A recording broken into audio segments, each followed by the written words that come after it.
সুপ্রভাত, আবার চলে এলাম সকলের সামনে আমাদের রান্নাঘরে। আজকে আমি একটু অন্যরকম স্টাইলে এগ কারি করে দেখাবো।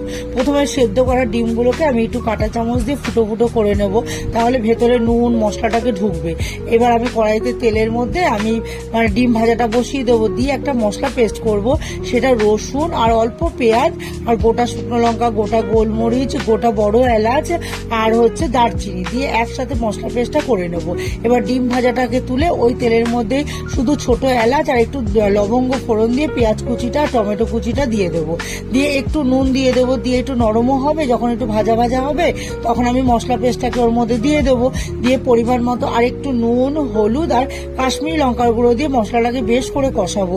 যখন দেখবো কষাতে কষাতে তেল ছেড়ে আসবে তখন ডিমগুলোকে দিয়ে আরেকটু ভালো করে মশলাটাকে মাখিয়ে এবার কসুরি মেথি হাতের মধ্যে ডলে ওর মধ্যে দিয়ে নাড়িয়ে চাড়িয়ে নামিয়ে নেবো। তাহলেই তৈরি হয়ে যাবে আমার এগ কারি।